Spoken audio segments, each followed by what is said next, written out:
महाराष्ट्रातील शेतकरी बांधवांसाठी सासवडमध्ये येत आहे एक भव्य कृषी पर्व. शरद कृषी व पर्यावरण विकास प्रतिष्ठान आयोजित पुरंदर कृषी एक्स्पो 2026. आधुनिक कृषी यंत्रसामग्री, शेतीविषयक उपाय, कृषी उत्पादने आणि व्यवसाय संधी सर्व काही एकाच ठिकाणी. या एक्स्पोमध्ये शेतकऱ्यांसाठी नामवंत तज्ज्ञांचे विशेष मार्गदर्शन सत्र आयोजित केले आहे. डॉक्टर सोमनाथ माने, डॉक्टर विवेक भोईटे आणि प्राध्यापक बालाजी लोहकरे यांचे मार्गदर्शन शेतकऱ्यांना मिळणार आहे.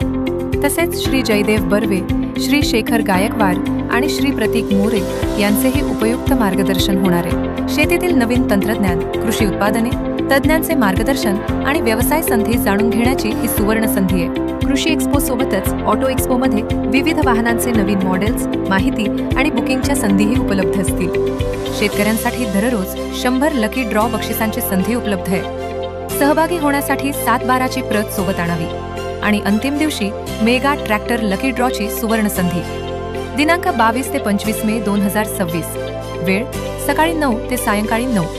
स्थळ Shivaji English medium school, Saswad, Pune जिल्हा. पुरंदर कृषी एक्स्पो 2026. शेतीला नवी दिशा, शेतकऱ्यांना नवी संधी.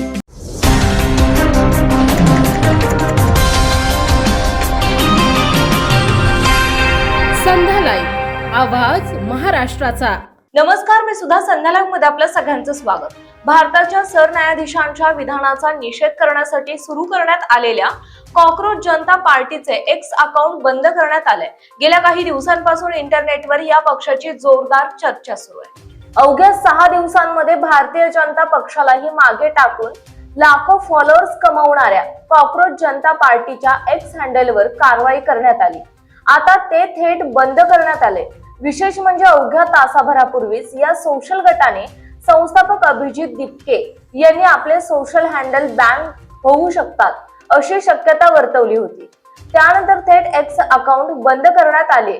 अकाउंट बंद झाल्यानंतर अभिजित दिपके यांनी संताप व्यक्त केला. ते म्हणाले की ज्याची भीती होती तेच झालं. आधी त्यांनी आमचा अकाउंट हॅक करण्याचा प्रयत्न केला, पण ते शक्य झालं नाही. तर त्यांनी भारतात कॉक्रोच जनता पार्टीचा अकाउंट बॅन केलंय. आम्ही काही चुकीचं बोललो नव्हतो. आम्ही फक्त मंत्र्यांचा राजीनामा मागत होतो. विद्यार्थ्यांनी आत्महत्या केल्या त्याची जबाबदारी निश्चित व्हावी अशी आमची मागणी होती. त्यावर त्यांनी आमचं अकाउंट बंद केलं. ही कुठली लोकशाही आहे? काही वेळापूर्वीच अभिजित दिपके यांनी अकाउंट हॅक करण्याचा प्रयत्न असल्याचा आरोपही केला होता. त्यानंतर तासाभरात त्यांच्या एक्स अकाउंटवर कारवाई करण्यात आली आहे. अवघ्या 6 दिवसात या कॉक्रोच जनता पार्टीचे 11.3 मिलियन पेक्षा जास्त फॉलोअर्स झाले आहेत. या पार्टीने देशाचे पंतप्रधान नरेंद्र मोदी यांच्या भारतीय जनता पार्टीच्या 8.7 मिलियन फॉलोअर्सच्या संख्येलाही मागे टाकलंय.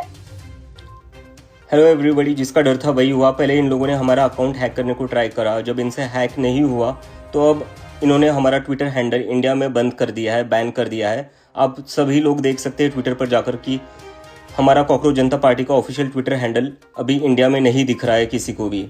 तो मैं चाहता हूँ आप लोग सब आवाज़ उठाए और आप लोग पूछे ये अकाउंट हैंडल क्यों बैन किया गया, इससे ऐसा क्या लिखा था. हमने तो कोई गलत चीज़ नहीं लिखी थी. हम तो खाली रेजिग्नेशन मांग रहे थे मिनिस्टर का.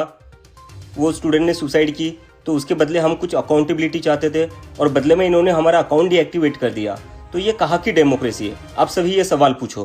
ताज्या आणि महत्त्वपूर्ण बातम्या पाहण्यासाठी आजच आमच्या संध्या लाईव्ह न्यूज चॅनलला YouTube वर सबस्क्राईब करा आणि बेल आयकॉन प्रेस करा.